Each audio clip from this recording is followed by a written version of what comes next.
Hi everyone, Mark Valentini with PHCC Legislative Affairs. Just a brief update on everything that's going on in Congress this week, the week of Monday, April 20th, 2020.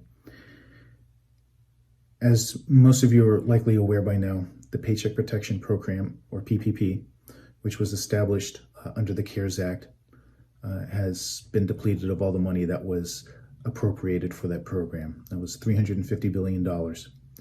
So until more money is appropriated for the PPP, small businesses will not be able to apply for a PPP loan from their lender, which is money that they could use to keep their employees paid, to pay their utility costs, to pay their lease costs or mortgage interest costs, and have that money completely forgiven.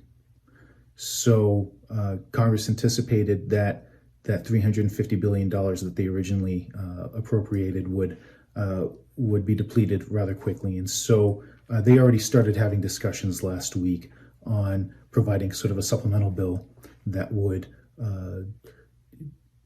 appropriate more money towards the PPP, this time to the tune of $300 billion. The overall cost of the bill is going to be about $500 billion. But of that $500 billion, $300 billion is going to be set aside for small businesses. And of that $300 billion, $60 billion is going to be administered to smaller businesses through community banks. One of the issues that a lot of small businesses, including many PHCC members, had was that they could not successfully submit a PPP loan through their lender because you had a lot of sort of larger small businesses with more established relationships with the larger banks that were able to lend the levels of money that people were requesting. A lot of those smaller businesses were cut out because of that. And so you're going to have $60 billion that's going to be dedicated exclusively to community banks, where these smaller businesses will be able to hopefully, or theoretically, more successfully apply for these loans.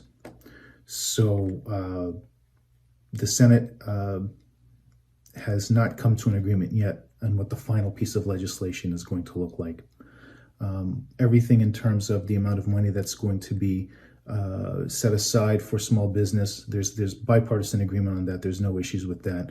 The one issue that is keeping this legislation from moving forward has to do with whether or not the federal government is responsible for coronavirus testing, or whether or not that responsibility falls more on the states, and whether or not there should be federal funding for coronavirus testing. So once Republicans and Democrats reconcile those differences, they should be able to move forward with this legislation. So the Senate is going to convene tomorrow afternoon, Tuesday, April 21st at 4 p.m. Eastern Time. And hopefully between now and then, over the next 24 hours, there will be an agreement so that they can pass this piece of legislation through what's called unanimous consent, meaning that not all senators have to fly back into town to vote yes or no, as long as there are no objections to the unanimous consent agreement. And so my understanding is that there is no senators that are going to object to a unanimous consent agreement. So this will allow the legislation to pass quickly out of the Senate. The House of Representatives, not so much. My understanding is that there's at least one member of Congress who will object to a unanimous consent agreement because that member of Congress wants all members of the House of Representatives to fly back into town to vote yes or no so that they're on the record. So that would certainly delay final passage of the bill before it gets to the White House for the president's signature. So hopefully this legislation passes quickly so that more liquidity can be injected into the economy, so that small businesses can have access to these loans to keep afloat until we can ride out this pandemic. And I imagine that this is not going to be the last time that this kind of legislation is gonna pass. So Congress reconvenes the first week of May. And I imagine that there's going to be more discussion on further legislation for more funding for the Paycheck Protection Program.